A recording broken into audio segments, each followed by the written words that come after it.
welcome to another episode of Johanna's Artbeat. I'm your host, Johanna Grisay.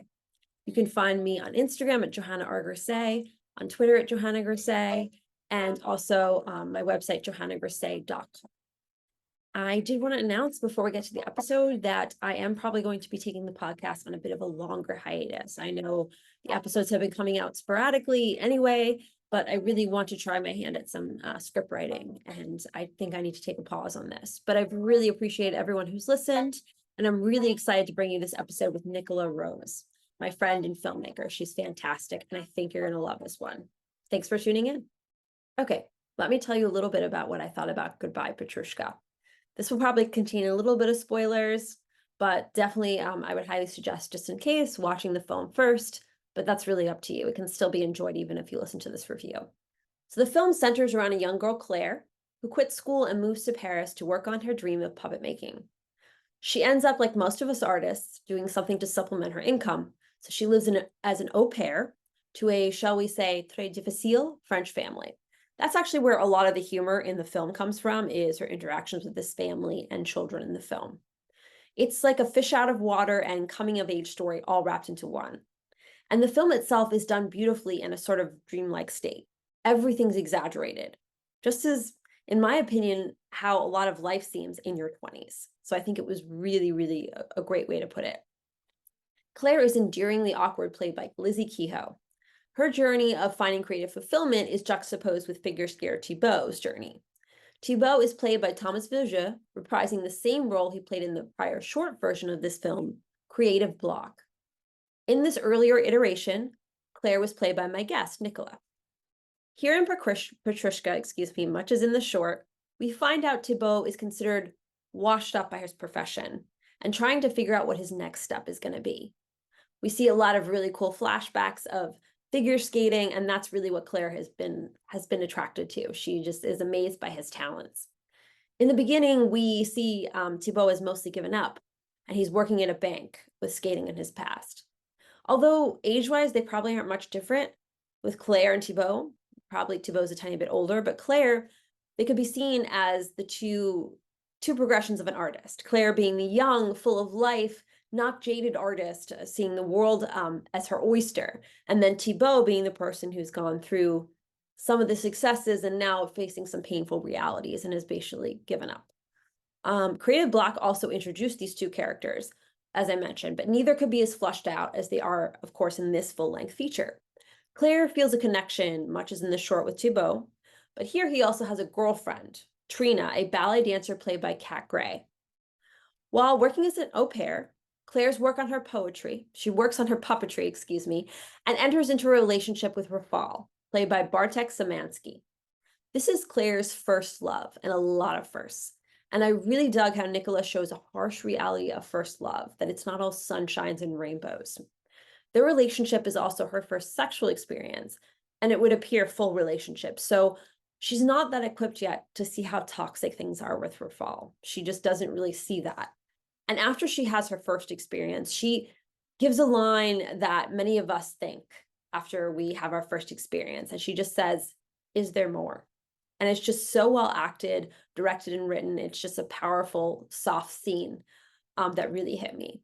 Film and TV make first love always seem like a dream, but Petrushka so well shows that it's not always like that. And the problem with not knowing better, with it being the very first, that things aren't perfect. Rafal is fairly awful to Claire, but Claire also doesn't really know how to communicate things. This film really flips the notion on its head of romance and shows reality without being heavy-handed. You don't feel like you're being lectured to, but there is that underlying message that's really, really well done. Even though she's with Rafal, Claire's chemistry is so much stronger with Thibault. She connects with him and tries to convince him to be a part of a puppet play she's working on. But to me, this is where Claire's naivety shows again. When he says he's kind of resisting this request of hers, she doesn't hear him when he says no. She thinks she just has to convince him and that things are going to work out exactly how she plans in her head, which again is that romantic comedy notion of things are just going to go a certain way, but they don't always. I won't say what happens, what the final result is, but this story is primarily Claire's story and her coming into her own as a woman and an artist. The film, as I mentioned, is also really funny, with great work by Casey Landman as Claire's best friend. I really enjoyed it, and I just think it's so different from anything out there. She's also got, Nicola also has a bunch of really fun kids and interactions with Claire when she's doing some puppetry work with kids and her just like losing it in front of them. These parents and these kids is just fantastic. It's so funny and just so well done. Nicola, I think, has a really unique and wonderful voice, and her films are just great. If you've watched the show or listened, you know I like to talk a little bit about my guest before I have the interview. So let me tell you a bit more about Nicola Rose. By the way, this is from her website, nicolaRoseDirects.com. She's an award-winning New York City-based filmmaker whose work is gathering acclaim, and rightly so, on the festival circuit. The film we talk about here, Goodbye Petrushka, is her first full-length feature film that she directed, a coming-of-age comedy. She also wrote it as well. And she also produced the film together with her producing partner, Tierney Borbor. And the film premiered at Dances with Films in LA this past summer of 2022. Prior to that, she directed, produced, and/or wrote the shorts. I mean, that's a lot, right? Creative Block, In the Land of Moonstones, Gabrielle, and Biff and Me. And she's done a lot of other projects as well, which you can check out on imdb.com. The films I mentioned all have won numerous awards on the indie film festival circuit. And most recently, she was invited to show Biff and Me at the San Diego Comic-Con International, where she spoke on a panel about the film.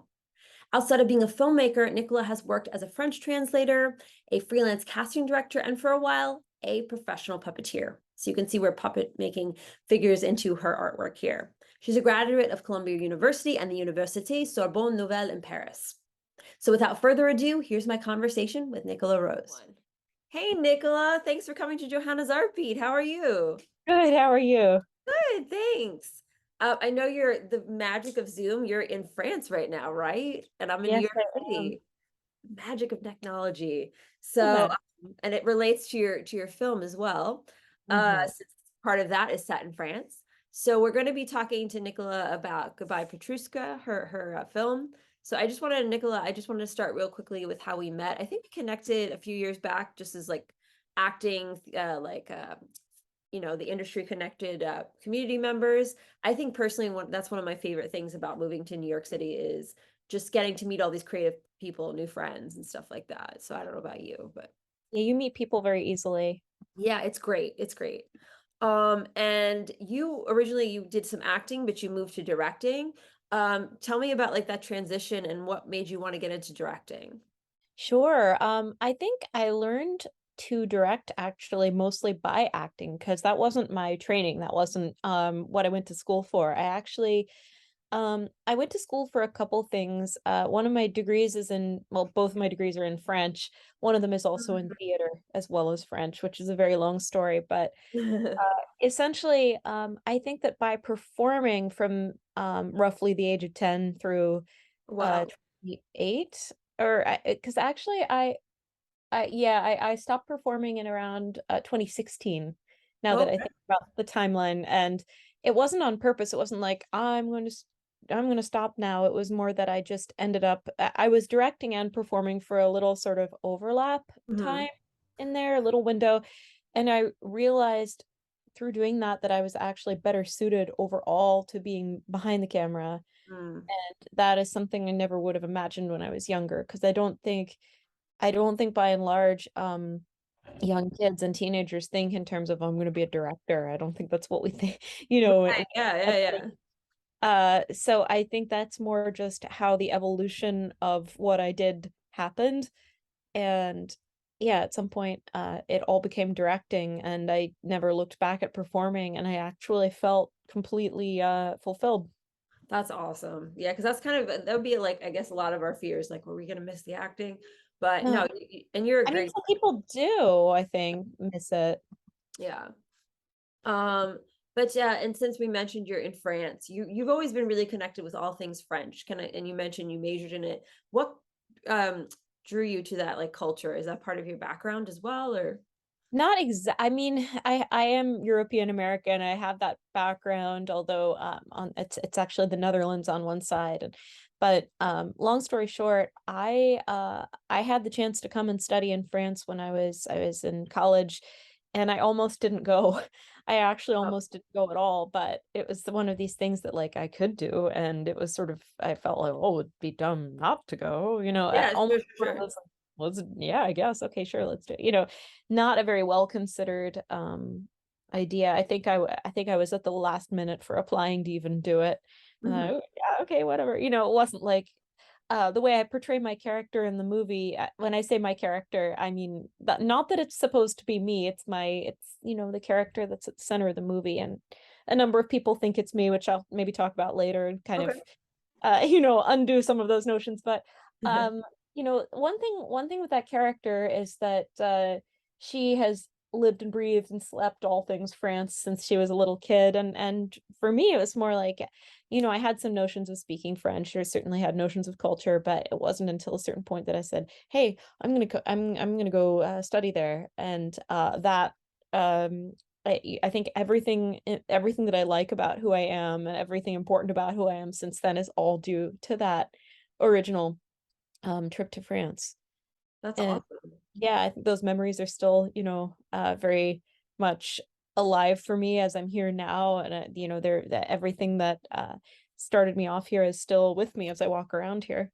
That's awesome. That's fantastic. I guess Yeah. you just have to go with what life gives you. Yeah, Um, it was a you surprise, you for kind of sure. went with it, so that's great. Yeah. Yeah. In 2016, you had your own series called Callie and Izzy. Was that your first directing experience? If you want to tell me a little bit about that. My first directing experience was a few years before that. Okay. I directed I wrote and directed a theater piece. It was a musical. Um, that let me see, 2009 was the first time I really directed something, but Callie and Izzy was my first experience directing something on film, and I got uh, yeah, so that was the thing that really kind of so within a year, I did Callie and Izzy, and that same year, 2016, I think because that was really the year I stopped acting. In that same year, I did my first short film, Creative Block, which was kind of right. the seed for Goodbye Petrushka, and both of those I was also in them, and I think I actually disagree with this way of thinking about things, but I think people often when they hear, "Oh, um, oh, here's an actor and they've also here's a director and they're also acting in the thing they directed." I think we tend to look upon that with a certain dollop of skepticism Hmm. because they figure, "Oh, it must be either self-aggrandizement or it's just really terrible." Um, Oh, okay. uh, yeah, neither of Like those are. some people have done a great job of. I mean, you did a great job. So Oh, thank you. But I think people, I think people need to keep an open mind until they actually look at it. Certainly, absolutely. yeah, there's stuff that shouldn't be done, but there's plenty of counterexamples to that. And I think, for my part, I'm not acting anymore, but I was, that actually those 2 experiences together taught me the most about what I do because it was really hard. I had to dash behind the camera, look at what was happening, say, "Okay, no, we need to do that again," and then go do it again. I Yeah, couldn't, that's why I was like wondering how it worked. Yeah, that makes sense. Okay. yeah, I would just dash back and forth and wear comfortable clothes, then I never had to change, Um basically, just so that I never had to say, "Oh, well, now I need to go change out of these uncomfortable clothes so I can direct." But that taught me so much about basically, you can never let your guard down, you can never sort of relax, there is no downtime, and that's Right. the preparation for later when you're, quote, unquote, "just directing," and so much easier. Right. That's wow. Not easier, but, like, easier. That makes sense. No, I mean that's really interesting because I always wondered how does that work, but that's yeah, that makes sense. You'd never have a break. Um, Yeah. and one of your you kind of just mentioned it a second ago, but one of your first films was Creative Block, which ties into your current one. Mhm, And the character, Claire and Thibault also appear. It's the same actor in your current mhm. film. Of course, it's someone else playing Claire. Sorry, That's okay. playing Claire. Yeah, yeah, yeah. Was it always your plan to make a full film from this short, or what made you wanna expand on this one? Yeah, it always was my plan, but I sort of walked away from it a little bit in between the 2 films. I had gone on to make other shorts, and I was thinking, well, there was that like feature version I wrote because I wrote the feature first and the short Oh, second. okay. They're very Gotcha. different from each other. Yeah, the feature actually has existed. The feature script I think I wrote in 2013, so it had been around a long time, um, gathering dust. And I think at some point I said, "Oh, at some point I said this would just be too hard to produce. I don't have the budget for this." And what happened was that when my producing partner, Attorney Borbor, came along, she's my producing partner on Goodbye Petrushka. Really, the shorts were so small, I didn't really have a producing part, I had a crew, you know. I was the producer, I was the production, they're tiny. Yeah, yeah, yeah. You know how it goes. It's like you got to do what you got to do. And Yeah, yeah. so when she came along, she proposed some changes to what had been kind of the original script of Goodbye Okay. Petrushka that actually really helped in making it like a smaller, more condensed film, not condensed in a, like a temporal sense, but like it was a smaller film and it was something that we could do on a budget. And I'm never somebody who's going to insist, oh, we must do this larger budget thing. I'm just inclined to make it be smaller if we need to. So it became a smaller budget film. Like, the film, as you know, has to do with an ice skater. So there was like a major skating competition taking place in the original film. Okay. There was other stuff that essentially would have sort of bumped it up into the multi-million dollar Wow. range, and Yeah. it didn't need to happen because Yeah, it's about the people and yeah. it's about the people. It's such a small, intimate little indie film, and a lot of it is very internal. I mean, there's more internal. I'm working at the moment on something that's way more internal, um, that actually I could have probably done as my first feature and done this as my second, but hey, it didn't work that way. So, like, anyway, but No, yeah, that's I just didn't know producers even like could do things like edit or suggest edits to the script. That's interesting as well. well, I think the thing is that what a producer is so ill-defined that It there's is, different yeah. kind of producers. And what Tierney is, for example, is what she would call and what I would call a logistics producer. So Okay. it sort of encompasses different parts of like line producer and UPM, and um production coordinator, and probably other stuff I'm forgetting because it's wearing many hats ultimately. But Yeah, yeah. well, that's kind of the point actually, is that she and I were like kind of the two pistons in the engine of Mhm. Goodbye Petrushka. And when she was this actually goes back to what you just said. You didn't know producers could do that. I mean, they can, of course, yeah, they can do kind of anything, but it's a little lawless out there. But one of one of one of the things that she was doing at that point was actually being more of a script doctor. I mean, I don't think she signed on first and said, "Oh, I want to produce this with you if you do this." It was more like she was like, here's some things you could do to make this producible. And I think once I did, she was like, "Oh, this is like nearly there as far as I'm concerned. Yeah, let's make it." Awesome. I mean, I Um, produced once like a production of Proof, like in Florida, but it was a play, so way different. Like I don't know if with film producing, so that's really interesting to see. oh, there's You yeah, guys things. were such a team. It sounds like so. Yeah. We were a duo, and then departments, by which I mean like camera and stuff, all of that. People I knew and people she knew, all those folks came on kind of later. So yeah. Oh Yeah, wow. no, we were the OG team. That's awesome. Yeah. And I also have to mention in Creative Block, the visual aspect is really beautiful. It Thank you. opens with balloons and color floating past a girl. You played Claire's window and a Yeah. voiceover of her saying a block of ice. You've got to be kidding me. I assume Yeah. the contrast of colors was like life with and without art. Can you just tell me a Yep. little bit about that? Was it okay? About why you did No, that? you're right. I mean, it's open to interpretation a couple ways. I used to say it was depression and not Oh, okay, that could be yeah. too. I mean, it's the same thing because it's in that movie, which I haven't looked at in so long, that I think, well, what am I saying? Is this even accurate? But it does have to do with uh lack of art, lack of access to art within her own mind, Right. making her become depressed. Yeah, we need the arts, like creative people. I think we need to have some kind of outlet because I Preaching probably to the choir, man. yeah, exactly. Yeah. And we see in this, we see Thibaut here for the first time, the figure skater you mentioned, Mhm. who's I guess his like his time for fame is over. They probably tried to said to him that you've got to retire. No one wants to see you. They call him too old and a clown, which is hilarious because he looks like he's got to be like what? early 30s, late 24. 20s. Yeah, I know. Oh my gosh, yeah, he's very Oh, young. but they retire so early in that sport that You, actually that's true, I guess they do. 24 would be accurate. That's the weird thing because if people Worse aren't, than acting, Jesus. oh no, but their bodies give out. That's Oh, the thing. It's like okay. dancers and skaters. So my friend who was a skater retired.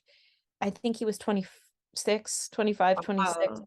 He had arthritis. It wasn't just politics. It is group politics. It's like, kids at the cool table politics and federation heads saying we want to promote this person at the head of the Right. team this year and not this person anymore because he had his turn. It's this person's turn and they're getting funding this year and blah blah blah. And there's I don't pretend to know all the details of it, but there is a lot of that. And that's kind of why that, if you follow this stuff in any given country, you see different people at the national level than you do at the world level. You see different sectional competitors than you do regional competitors. And not all of it is just, oh, they skated better than this other person did. So of course they get number one. There's just all this subjective components to it. Wow. That's interesting. Yeah, I never really thought it because I used to watch a lot of figure skating. They are usually Yeah. too. And it is quite like athletic what they do. So that does Oh, kind of it's so athletic. yeah, arthritis at 26. Oh my God. No, they kill themselves. That's crazy. And that's kind of answered my question I had before that, like, I was going to ask you is why you incorporated figure skating. But since you had the friend who that kind of Yeah, answered I had a friend who inspired me. That's correct. awesome. Yeah. Um, and I felt like in the original, the short, it wasn't really clear to me how Thibaut and Claire connected. So is this another like reason, like another thing you wanted to explore in the future? Because we kind of see more about how like she gets How they into actually met. Yeah. yeah, Yeah, I think in the short she just sees him on TV and then she like heads off to France on the magic train and meets him. much Um movie magic, but yes, yes. yeah, no, I mean, the short is so much magical realism that the reasons But for things, that's what you do a lot of beautifully. Yes. Okay. Yes. Yes. Yes. yeah. You You don't really need to know, I think. I mean, people have made up sort of different if I looked at the short now, I would probably think, the logic here is not what I would do now. But I have no idea. I just know that it's it changed certainly in the feature. You have so much more breathing room to figure out things like, well, how did they meet? The fact that they actually, it seems improbable that you would run into this random person on the street and then you know figure out how to find them again in France, but it's actually exactly the sort of thing that does happen. it does sometimes. I mean, yeah, You definitely. run into people in the subway that you haven't seen since I like have, yeah. Like people are like, you never see people twice. Yeah, you do in New York. you do. Oh my You God, I've seen, do. yeah, no, all the time. Yeah, so that's great. I also really like the intercut of the New York subway and the Paris one. Oh, And thank you. yeah, like in the, it's kind of like first you got the New York one, the Paris one. I mean, I assume the Paris one, maybe you shot some of that when you were visiting there, the short. Short. Yeah, we actually went to Paris to shoot part of the Okay. short. Short was shot in both countries. It was the feature that was actually shot Yeah. just, You yeah, told me, yeah, that's just which is wild because it looks like Paris. it Um, really does. I did want to just ask, what is it? Was it like filming on a train though, especially here in New York City? Like, did you just find like a really early morning time, or how did you manage that to not make it look like a mess? I don't remember. I do think it was quite early. I That do, makes sense. I think yeah, the way I remember it, it was very early and you know, we had to find a certain kind of station that matched a kind of station layout in Paris. And it was one where we were standing it had to be one where you could like there was no divider because of a long shot we did of like my character on the platform. I remember it had to be something where there was no divider so you could shoot all the way across. It's wow. This is like almost so much thought goes into each little thing. Oh That's my God, my there's favorite thing always about like the arts and about film. this stuff. Um, and let's see. So tell me a little bit about how you enter like your films into film festivals because you get into like if you go to her website, I think it's Nicola Rose Directs, and you all of your films have lists and lists of like film festivals you've like done well in. So, which congratulations. But how do you like get into all these festivals and what's that process a little bit like if you want to tell me? You pay the entry fees through Film Freeway. Okay, gotcha. It's basically that. I mean, there are certainly times that people will invite you to be part of something, and um, they reach out to you, but usually unless you already have a certain kind of notoriety, which I certainly didn't, especially at the time I was doing the short films. It was basically us finding things and, trying our luck. So it's kind of like acting where you submit to a million things, I guess, in some way. Basically, scattershot approach no matter what. Absolutely. And then I just want to talk a little bit about your prior films. Sure. Land of Moonstones is another film of yours about a young girl falling in love for the first time and kind of her connection to her Russian grandmother. It was filmed here in Brighton Beach. A lot of your films focus on love, often first or young love. Why this focus? I think it's one of the most compelling, not just one of the most compelling, emotions that we feel, but also everybody has been through that, or nearly everybody except the sociopaths has been through it. So what that means is that everybody, I think it's very evocative for people, and the thing is not to over romanticize it if you can help it. Although in the Land of Moonstones, I think it tends in that direction. But it's a story seen in a rearview mirror, so it does tend to do that when you look at things as memories. Uh, it's also adapted from a book, which I'll get back to another time, but that's another reason that it's written in a different style than some of the others. But the I think the main thing is that everybody has had a first love, and most people remember that more sharply than they do like successive loves or whatever. It's not like, oh, loved each person less since then, but it just had like No, I know a, what you mean. It's the yeah, first. a powerful wallop. Yeah. Yeah, no, it makes sense. And you I did can't mention. say I even remember what my first love totally looked like, but I kind of, I remember Yeah, no, that makes sense. for the time more than anything else. Yeah. And you mentioned it was inspired by someone else's work, and it was, I'm probably going to butcher this name, Tanya. What's the last name? Sologub. Okay, I just didn't want to try and mess it up. Oh, it's okay. She's my good friend and she lives Okay. here in France. Oh, And that's she awesome. Yeah, she had written a beautiful story about her childhood, and I uh basically arranged with her to do a film that was loosely based on it. And so Oh, basically I stole her childhood for my own personal, absolutely non-gain, because short films never make any money, but she was all on board and that's loved all. Yeah, I was going to say how you got the rights to that, but it makes sense if your it. friend It was pretty, yeah, pretty casual. DIY. Did she also have like the grandmother in Brighton Beach, or it was more just? Oh, she did. Okay, Not in Brighton Beach. That I transplanted the film to New York, so as gotcha. not That's what I to, thought. because Yeah. the movie is actually set in France, again, where the grandma is an immigrant from Russia to France, but Mhm. there was no like particular reason to film that in France because there's nothing inherently really French about it. It's quite Right. Right. Russian. It's Russian and something else that could be French, that could be English, it could be Absolutely. American. Yeah, so I just thought, we'll shoot it here, and we Oh have yeah. Brighton. Yeah. Yeah. Absolutely. And your film Moonstones is like in your current film, it uses art along with the film, like animation and your drawings. Like, what's the process of incorporating these mixed media elements? The idea there with Moonstones was to, I forget why I wanted to do that. I liked it. I had somebody that I wanted to, it's actually a different artist from Petrushka. But I liked the idea of using cartoon art as a sort of medium to tell the things that were more fanciful or imaginary. There Yeah, was it someone makes who sense. wrote uh inaccurately in a review of Petrushka that I must have done the animated sequences to save money. Oh, Um, First of all, nobody would ever do that to save money. because I would think Uh, there might be more money, but I'm not sure. Expensive. Yeah. Yeah, it's expensive. But no, I actually, in both films, and Moonstones didn't really cost anything. It was a teeny little, Petrushka was more costly as a feature film. But in both cases, the animations are there to suggest imaginary things or Right.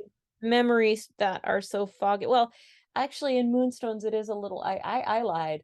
Moonstones, there's actually a couple of passages like tree climbing that, for insurance reasons, we were not ever Well, going that to. makes sense. Yeah, Yeah. so I was like, okay, but no, in Petrushka, they were like, well, it's just because she couldn't show figure skating. No, I could. We had a body double who was a Oh, yeah, professional I was figure gonna ask skater, and about you'd that. see him skating. I don't know why anybody would say that. It's like, do people just want to say things that are vaguely not hurtful, but like that are vaguely derogatory because it's like, well, if you too are on a shoestring budget, you might want to take a leaf out of her book. I was like, first of all, Petrushka, although it was on a shoestring budget, doesn't really look that way at all. And None of your, I mean, honestly, to me, none of your films uh, look like they're low they're all budget to me. extremely, yeah, no, they are low budget. They They are. I don't mean, look it. They look like well done and everything. So it's, I mean, I can't tell. So well, I think the thing is, I think that thank you for one thing, but I think the thing is just try to, make the dollar go as far as it can go. And a lot of that you can't control. A lot of that is by other people being really nice and doing things like contributing their own equipment. And you can't like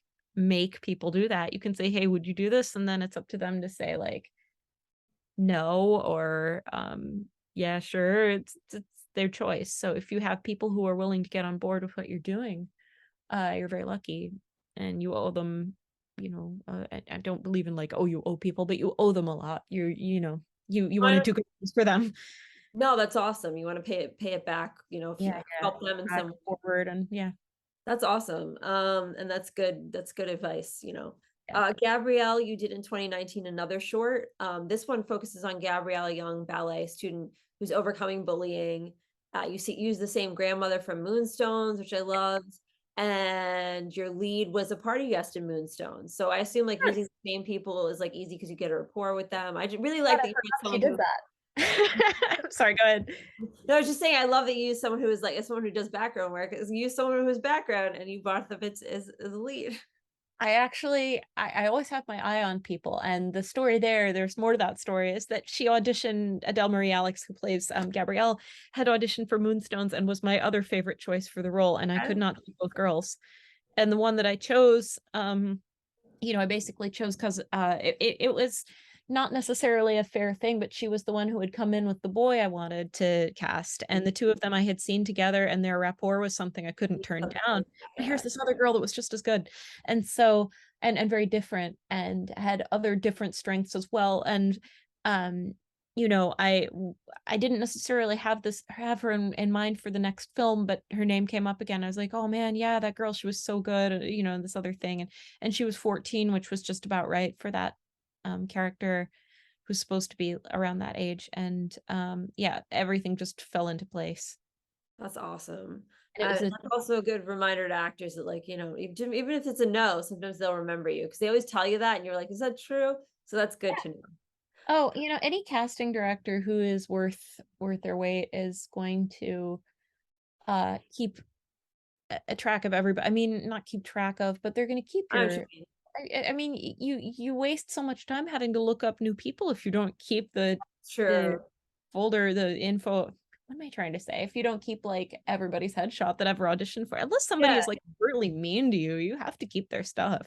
that makes sense. That's good because sometimes you feel like with all the auditions you do, you're like, oh, you're wasting time. But that's a good reminder that it's like you're, I think, kind of showing off your work and everything like that.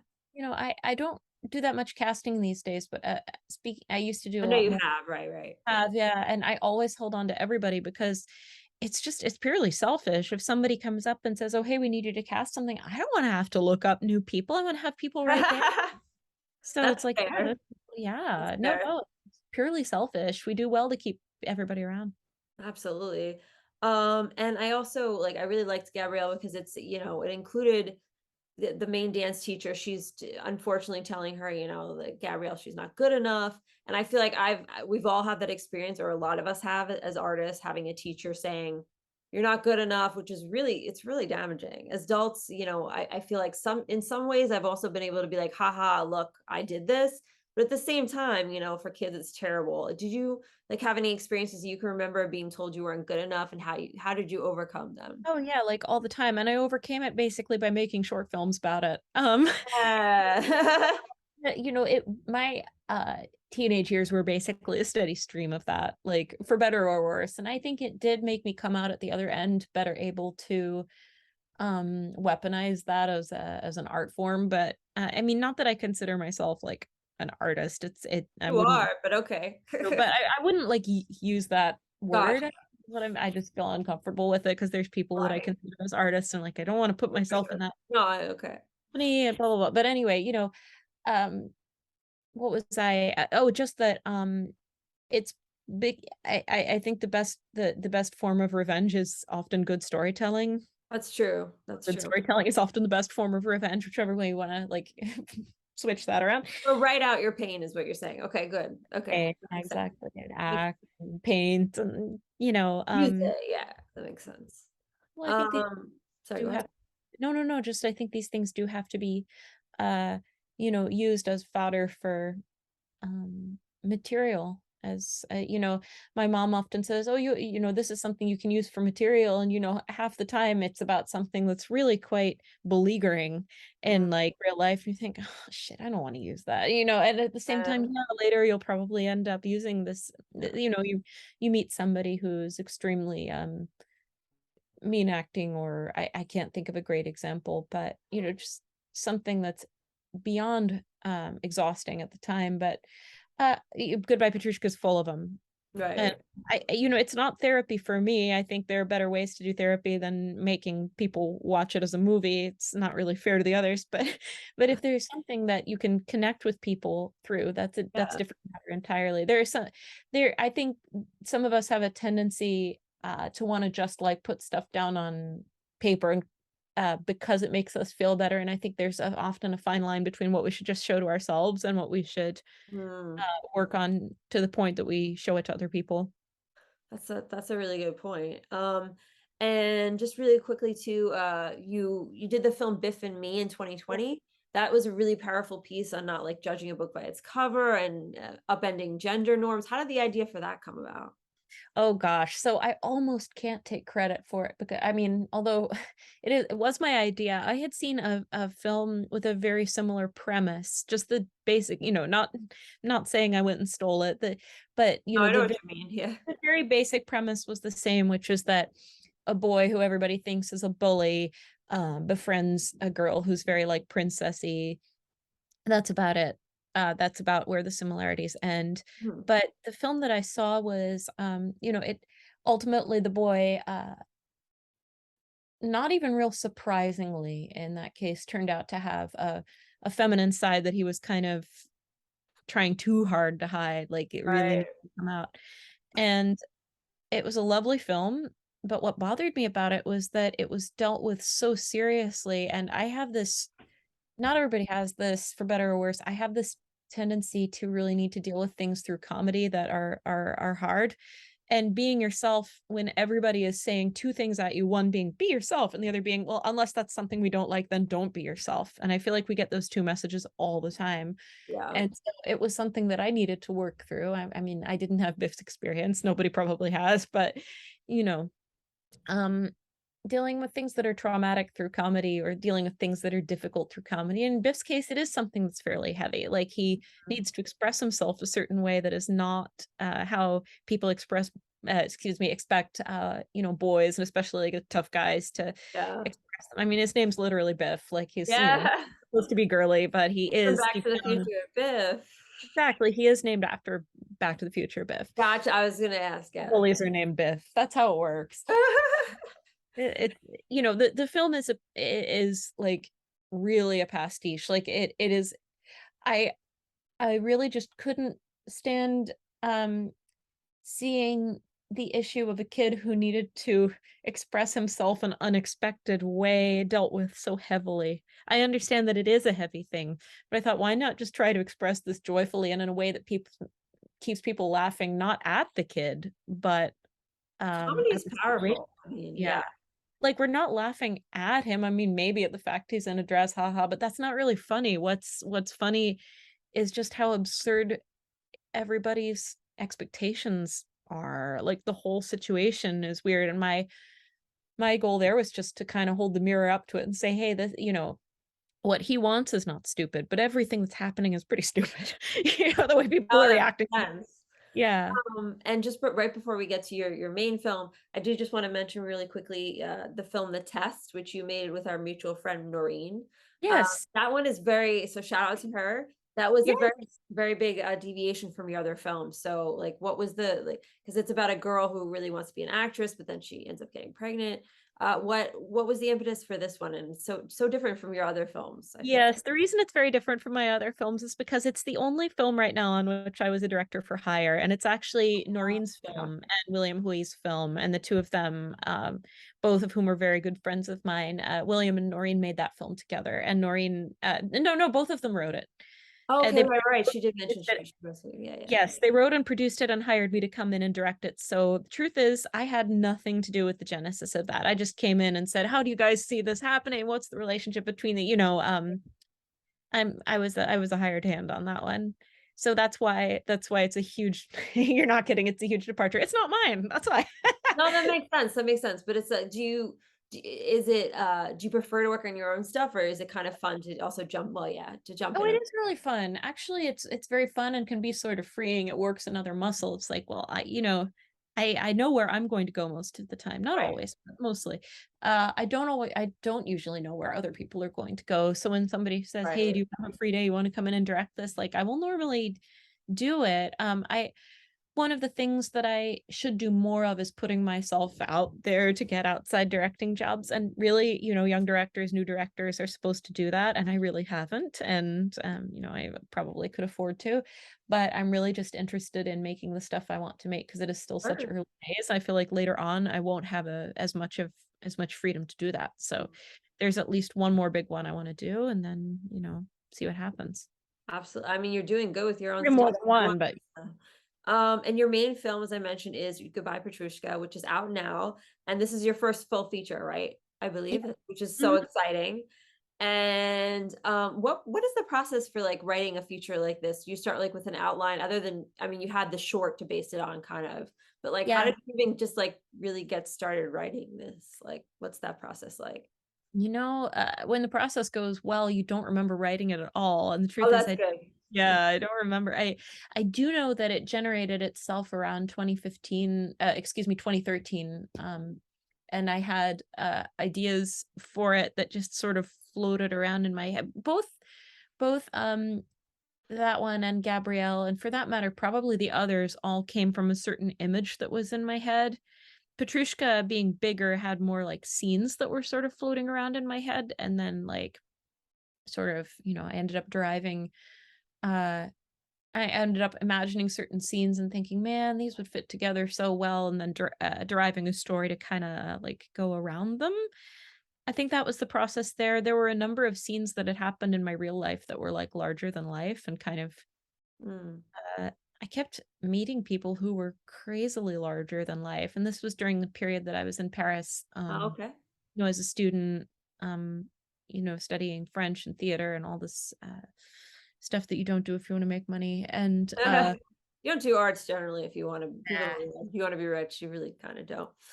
and man, I'm seeing how this decision has come back to bite me now that I'm trying to fund another feature.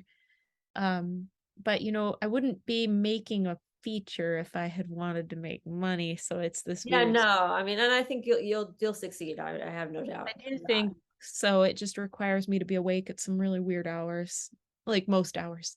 Yeah. The majority of hours I'm awake. Um, When you're super famous and like getting your Oscar, it'll be worth it.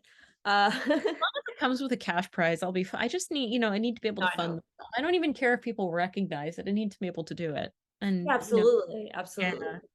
the Oscar would be great. Yeah. I'm not against the Oscar. I'm just saying I don't like I feel like that's totally a possibility for you. I think Oh, you're, thank you yeah.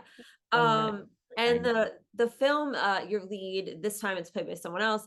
Claire moves to New York City, from New York City, excuse me, to Paris to pursue her love of puppets.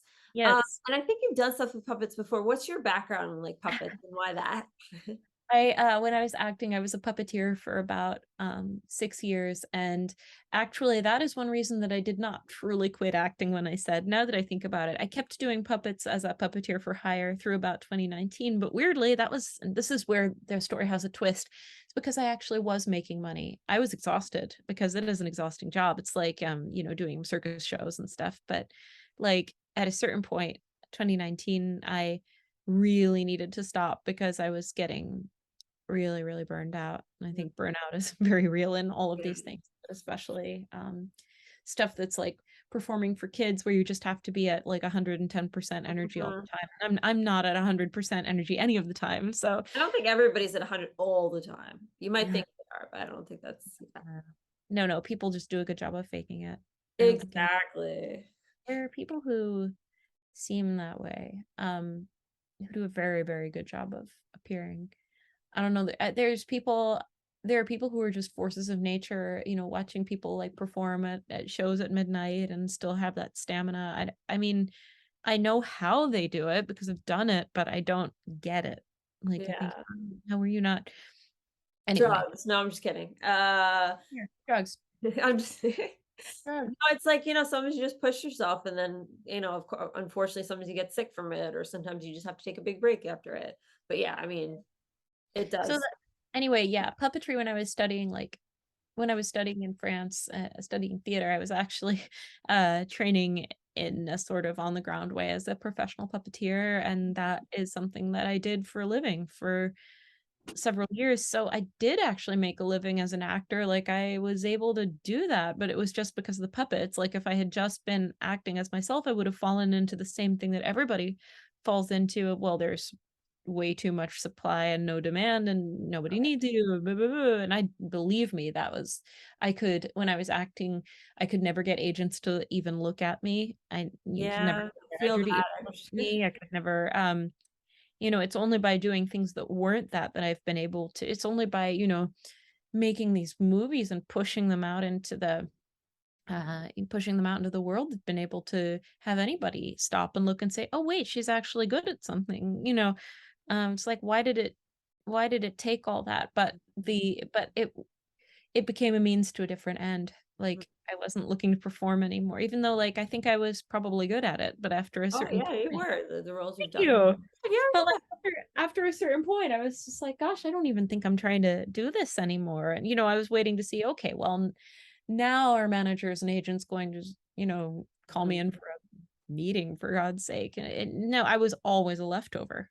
mhm. Um, for whatever reason, I think just because, like, people think in terms of types, and I didn't Yeah, think that's what like drives me. that. I submit to a Mhm. lot of agents, and it's like, "We like you, we have your type, we have your type." It's like they wanna put you in one little box, and it's frustrating because you can do more than that. What is my type? I don't have a type, and Yeah, you know anyway, yeah, don't get me kind of. started. Yeah, I think honestly, it kinda limits them because they don't realize what they're missing out on. But, They don't bother checking. yeah, that's kind of but They who don't pursue the question. They just want their 10%. yeah, unfortunately. Except if any agent is listening to this and wants to hire me, then you're the best, and you're Well, you wonderful. definitely yeah, definitely should hire But yeah, that is a struggle in the industry, that very much, at least for me. And yeah, it's something I else. think especially in New York, it's because there's so many great people too. It's hard to like, and the agents have so Well, much. it is an overabundance. Yeah. Um, but anyway, getting back to this, Claire is played by, hopefully I'm saying her name right, Lizzie Kehoe, is it? Yes, correct. Mhm. And Thibaut, who's played by again, as in your short film, he's played by Thomas. How do you say the last name? Villejeux. Villageux. Okay. They have a great chemistry in this. Since you already had your Thibaut, what was the process for picking Lizzie? Were there like chemistry tests done? How did that work? Yeah. Yeah, yeah, yeah, and since it was during COVID, we had to do it Oh, all right. over Zoom, plus the fact that the 2 of them were actually across the country from each other at the time, Wow. Okay. East and West Coast, 'cause, Thomas does live in LA, was living in LA at the Okay. time as well, and, Lizzie was between Florida, where she's also from Florida, and we're both from Okay. Florida, Yeah, yeah, and, yeah. and, so she was between there and New York, so really it was a matter of getting the 2 of them uh, on Zoom together. And long story short, yeah, Claire was more difficult to cast because they needed somebody who spoke French fluently but was American. Yeah, Just yeah. be French girl because there's no room there for there to be like cultural misunderstandings and stuff. So you Mhm, needed to pick an American who spoke French fluently, but who spoke it not the way a French person speaks it. mhm. Which would be different. Yeah, yeah, that makes sense. Different. And so um she was really, really tough to find, but there she was, and she was just right. Mhm. And, "Where'd you come from?" Here's this girl, like, sparkles like a unicorn and is just right in that world. Yes, that's Yeah, awesome. and, Um, you just never know. Yeah, yeah, either submitted herself or her agent submit. I think she submitted herself, honestly. Awesome. Yeah. I'm guessing you went through a lot of people then, is what you're saying too. Oh yeah. Oh my gosh. I think I saw a couple hundred people for that role, and that's just out of the hundreds that submitted. And I try to be pretty liberal about asking anybody if I have even a inkling that they might be right. And ask them to send in a tape, which I do not to waste their time. I do it because often the ones who end up rising to the top are ones I didn't think I would use. Interesting. Was that Basically, way for her as well, or was that? was it that way for her as well, or no? Like that She was just one of many that I thought, let's call her in, let's see. People mention the fact, oh, she really looks like me. She does look a bit like me. Um, that actually is totally accidental. I had somebody else in mind before her who did not look anything like me, and it came down to the two of them. And really it was just that she ticked all the boxes just right and couldn't find anybody else like her and wasn't looking at that point for anybody else like Yeah, her. It yeah, was yeah. her, you know. And Thomas, I actually had re-auditioned for the part because I wanted to make sure we had a couple other typos in the Oh, mix that wow. were very, very good. And I wanted to see if they actually, meshed better with Lizzie. So yeah, a lot of chemistry stuff. And it turns out you can do that by Zoom. I don't necessarily recommend it, but you can. No, that makes sense, and that's really interesting to hear too. Mm. And then there's because basically, obviously my review will say that, but she goes to Paris, works on puppeteering, but she also of course connects to Thibaut, this figure skater who is dealing with the same thing in the short, kind of the Mhm. creative like brick wall and not trying to find something else to do. And she also has Lizzie Claire also Mhm. has a boyfriend in this film, Rafal, played by Bartek Szymanski. Zemansky. Okay, Mhm. that was really an interesting, relationship there. There's a Yeah. big contrast between him and Thibaut, even though she's not dating Thibaut. Raphael is the boyfriend, but there's more substance to Thibaut. Yeah, Yeah. I think, kind of. or sorry, go ahead. No, I was just gonna say that's kind of how I saw it. There was kind of it was the first love, I guess, for her, but it was still kind of like the not it wasn't as much as she expected it was gonna be, kind of, if that makes Yeah. sense. I I think it's really disappointing for her, and I think Yeah. the main thing with and probably disappointing for him in some ways as well that we're not really like we're never looking at things from his point of view. If we did, I think it would be quite interesting. I have more sympathy for that character than some people do. There are some people who find him just completely creepy and unsympathetic, which okay, yeah, no, I understand. But to me he represents the the boyfriend that we leap into a relationship with, like, really early on Yes. without bothering to get to know. Yeah, And that's kind of yeah, that was what I was trying to find the words for. Yes, absolutely. yeah, and he in his case, he turns out to be manipulative and controlling and kinda nuts, although I think there's more behind that Yeah, as you definitely. We don't really get his backstory, so yeah, yeah, yeah, sure. don't, and I would like to have it actually. Well, I mean, in my head, I kinda know what it is, but, like, Mhm. that was something we talked about with Bartek and with Lizzie, but not really, we don't unfortunately, we don't have the chance to see it on screen. I really wish we did. It's not part of that story. It's just there's no room. It doesn't Okay. really have a place there.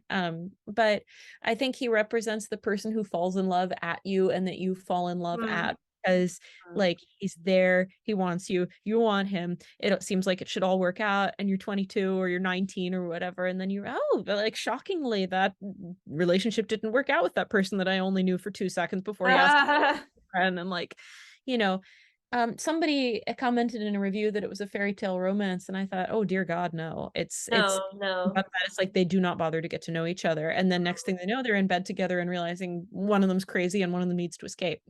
You know? But it's It's it's like it's unfor it's relatable because it's like you said, the one you jump into, or even yeah. when she says, I think she has you have a line, something like where she says, "Is that all there is, or is this all there is?"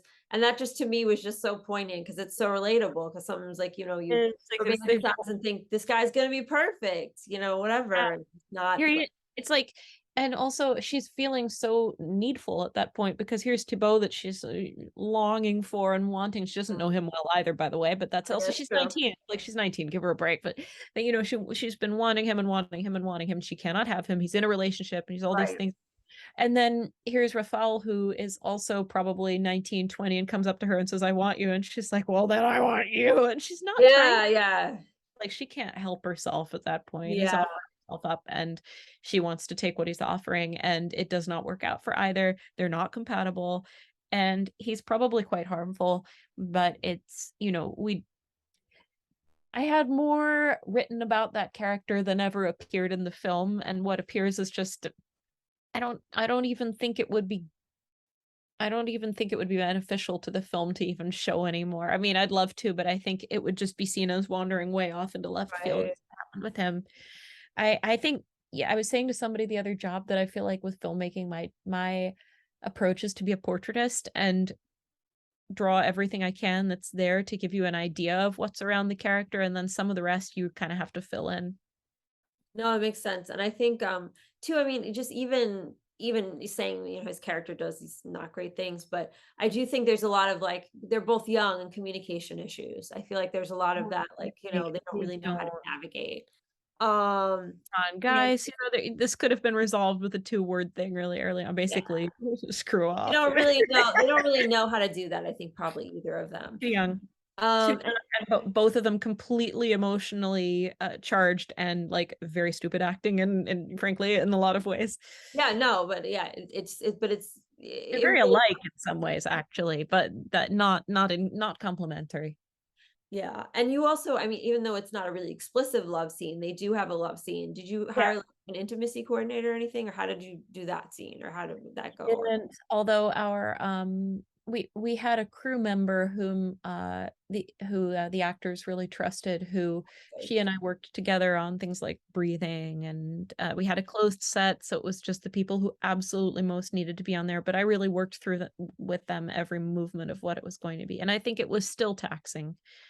So possibly, I will be really clear about one thing. I think there's a certain point at which you need an intimacy coordinator, and that's, if there are actually things that are overtly sexual that are being simulated. In this case, it was only implied that they had had Right, sex. They yeah, it were wasn't, yeah, both, yeah, yeah, um, so it wasn't something where bringing another person onto set in the midst of COVID and, testing that's true, yeah, everybody yeah, X yeah, of hours a course. day. We decided not to, possibly in another parallel situation with different circumstances, it would have been the time to, but I think we pulled it off.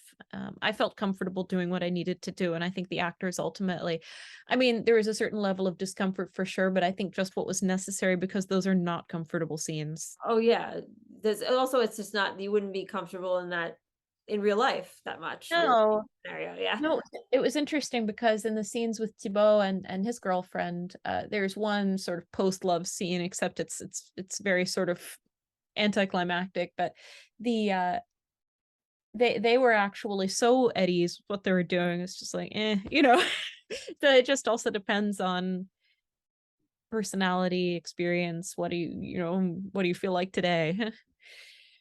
Yeah, no, that makes sense. And I did want to touch on, as we're getting short on time a little bit, but Okay. I did want to touch on, like, 'cause when she goes to France to make some money, also she ends up nannying as well. And I really liked how kind of like you kind of satirized the culture without being kind of mean. And I also, you deal with her horror of dealing with these crazy kids. Did you ever, like, I know a lot of New York City actors do babysitting or nannying. Did you have experience with that, or like what, Yeah, you know? mine was pretty negative. It was very, very similar. That part of the film is, although it is changed and exaggerated and distorted, that's probably one of the plots where there's the most truth to what was going on, just because it was so weird and surreal. It was prime movie stuff. And yeah, no, I dealt with a family that was very difficult. Mhm. I think some people have really wonderful Sure, experiences, sure. like being au pairs and nannies and English teachers for families, and French teachers and whatever. Um, I think I'm never trying to imply for a moment that her experience is like what anybody should expect to have gone No, through. no, I was, yeah, no, of course not. But it is interesting how much people do recognize it. There's a character called the babysitting Paris lady early on in the movie who acts as this sort of soothsayer character to Claire, warning her, "Don't go au pair for one of these families because they're going to treat you very badly." and she just kind of knows what's going to happen, and Mm, that just that implies that there is a sort of system right.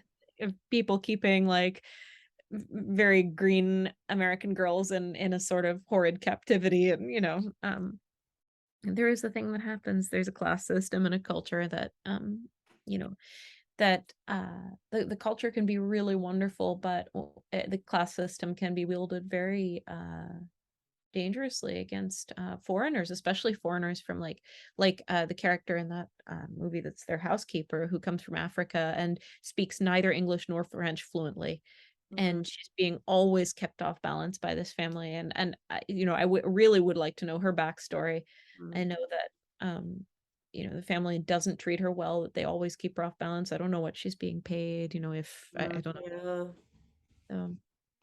It's a cultural critique, but it certainly doesn't mean to tar the whole No, culture. I didn't. I think you did Like, it in a way that was really good, and it was also just, walking a line. some of it was also, like, was hilarious too, like, with the Oh kids, my like, when she loses it with the kids, like, and also, what is it like dealing with, because you work with minors a lot, like, how does that all work, like, making sure, I know there's all these rules for them, and also just getting them to just, like, enjoy the day and also, like, herd the cats of all the children, how does that work?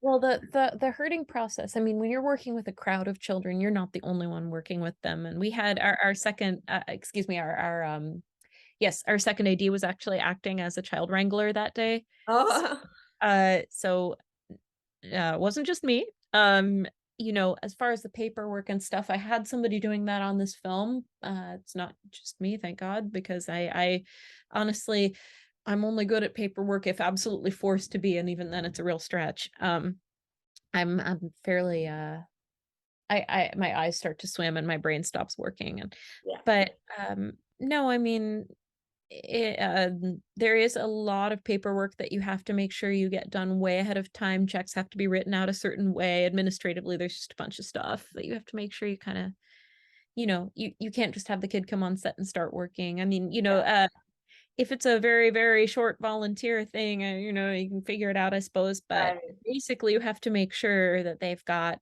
what they call a Coogan account, which is a child actor savings account that the parent doesn't access. And then there's another percentage that's paid to outside of the account. And you have to make wow, sure that they have a valid work permit from the state in which you're filming and blah, blah, blah.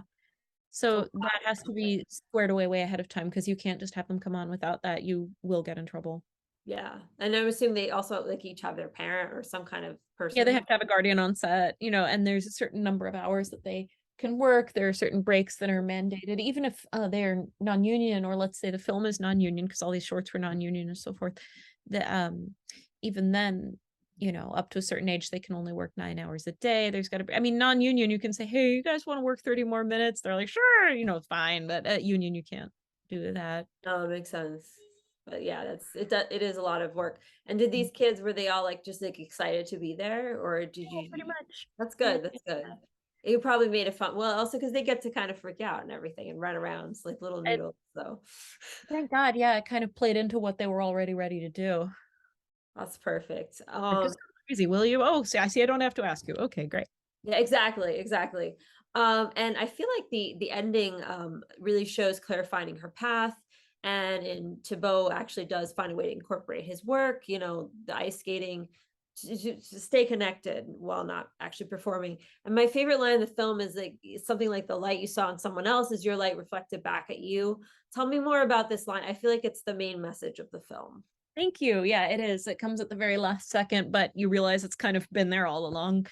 And that's exactly how I found it, is that I realized this is what the film has been saying all along. And I think that's why it resonates with so many people, is because um it came out very organically. I don't remember, but the last line originally was something else, and I don't it wasn't as good. I don't remember what it was. That's how memorable it was. I just don't know. But it needed to be ultimately what it became, because I realized Claire had been, you know, making the same mistake that we all continually make, of trying to find everything that we're searching for in other people. And sometimes we're lucky and we do see it in other people. Sometimes there's a certain sort of bright light that we're looking for that actually does exist in other people, and we only know about it because we saw it in somebody else. But there's another thing that can happen, which is where you see a part of something you're searching for in somebody else, but you take the part for the whole, rather than like, oh, this is an aspect I like, but like I don't actually know if there's anything else there. And that's something that I had to learn by years of experience observing people and realizing, oh, just because I idolize them doesn't mean this is actually correct, or this is actually like justified. you know. No, that makes sense. And before I let you go, I wanted to ask as well. All of my guests, I usually ask this in this industry. Creatives go through, periods where sometimes they might be like, "Ah, I just throw my hands up and I give up." But it's always incredible to me to hear how they got through that, just to inspire other people. So, did you ever have an experience like that, and like, what got you through it? Yes, I have that experience on just about a weekly basis, and I always end up something always ends up happening. I end up having some other idea, or I get sometimes it's passive. I get another email that makes me think, "Oh, this is good news. I need to continue," or somebody, or I maybe I say something, or I think of something, or I realize one thing I still have left to do before I actually throw in the towel. And I'm not Right. going to throw in the towel. It's just not happening. It hasn't happened yet. It's not really going to. Not until I'm old and retired, just, completely broken down and useless. But um, you know, no, I think the thing is to just this is going to sound really trite. I can't avoid it, but just realize you have more to give and keep giving. Yeah. No, I think that's very true. Yeah, absolutely. That's perfect. By the way, I have a crap ton of trouble following my own advice. So there. We all do sometimes, but that's a really good thing. You have more to give. Don't stop Yeah, yet. don't give up just yet. You Yeah. can wait a day, then give up. Yeah, exactly. Yeah, yeah. That does. Yeah, I like that. Yeah. And if people want to like follow you see what's happening next, or to check out any of your films, if you want to tell us like the best places to go. I know we mentioned your website, but like your social Yes, media. please. So it's the film is at Goodbye Petrushka Film. Petrushka is Petrushka on both Instagram and Facebook, where I guess it's also an at ultimately. Type that into the search bar, you'll Oh, find right. it. Yeah. And also, if you do like them, if you watch the movie is available streaming from our distributor on Amazon Prime. Yeah. And I almost said Rotten Tomatoes. You can go review it there, but that's not what I'm trying to say. It's available on, depending where you are. It's not available everywhere in the world, but let me see if I can rattle this off. Amazon Prime, it's available in the US and the UK. Free with Prime, it's included. Yeah. Free So with Prime, yes, please go watch it on Prime. And if you like it, please review it on Prime, because we can yeah, always use more reviews. It boosts us seriously that's every time awesome. even Yeah. one person reviews it. It really you can also review it and should review it. You can cross post the same review, make it short and sweet to IMDb and Rotten Tomatoes, where it's also there. You just type in Goodbye Petrushka and you should be able to. And then the film, if you're not in the US or the UK, you can see it in Canada and Mexico and Australia and New Zealand, and I want to say India, but I'm not sure if that's true. Wow. To check, but somebody in India is going to have to back me up on this. But there's a platform called Tubi, which a Oh, lot of dude, films. yeah, I think I've heard of it. Yeah, Yeah, yeah, yeah. yeah. Tubi's great. Tubi has a lot of indie films that are good. Anyway, we're on there. We're also on Google Play and YouTube. In yeah, YouTube for rental. Not free, obviously. Of course, of course. Excuse me. In Canada for sure, and in the US. I know that US and the UK where you're definitely overcovered because it's on both Tubi and Prime. And then everywhere else that I mentioned just now, Canada, Mexico, New Zealand, Australia, and I think maybe India, according to justwatch.com. Again, I can't verify this, but all of that is Tubi. If you're in the US or UK, you have no excuse not to catch it. You should watch it. I do ask And that you leave us a little review, because it just really, it can even just be like, oh, enjoyed the film, great story, whatever. But it's just great to have the comments. absolutely. And then, as I mentioned, I think it's Nicola Rose Drex for your Oh, website. that's yes, that's my website. That's also my Instagram, my own Instagram, which is fine to follow. It's not like private or anything. But the film really is the one that has all the updates for Goodbye Petrushka. Gotcha. I just meant you also in general too, if people want to check Yeah, yeah, yeah. out as well, or your I just private. never update my website. That's the real problem. Like I um, did earlier this year because I realized probably I ought to have my feature film on my reel. Yeah, yeah, And no, the reel is very nice. It's thank mostly you. it's got that, and the Yeah, sound there's a is lot of really easy Petrushka. to navigate too, like to see all your different films and everything. I But aim to be. yeah, I mean, go see Goodbye Petrushka, check out her other films, and thank you so much for your time, Nicola. I It really was appreciate it. fun. Thank All you. right, I'll see you soon. Bye. Sure. Hey again, it's Johanna Grisay, your host of Johanna's Artbeat. Thank you so much for tuning into this episode. Thank you so much to Nicola for coming in and doing an interview with me, or virtually rather. And her film Goodbye Petrushka is out now. You can find out more about her on NicolaRoseDirects.com. That's all one word, NicolaRoseDirects.com. As I mentioned, this podcast is going to be going on a bit of a longer hiatus very soon. We might have one or two more episodes, but that's probably going to be it for quite a bit of time because I just want to focus on some other things, or at least we'll be rounding out the end of the season very soon. But I wanted to dedicate this episode to you, the listener, the viewer. I really appreciate your support. You can still find out what else I'm doing at my website, johannagrisay.com, or you can check out my Instagram at Johanna R. Grisay. Those are all underscores in between the Johanna R and Grisay.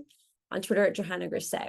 So you'll be able to see what I'm up to there. But I want to work on some other things as well. As we're leading up to the holiday season, please stay safe, be well, and thank you so much again for listening. Take care.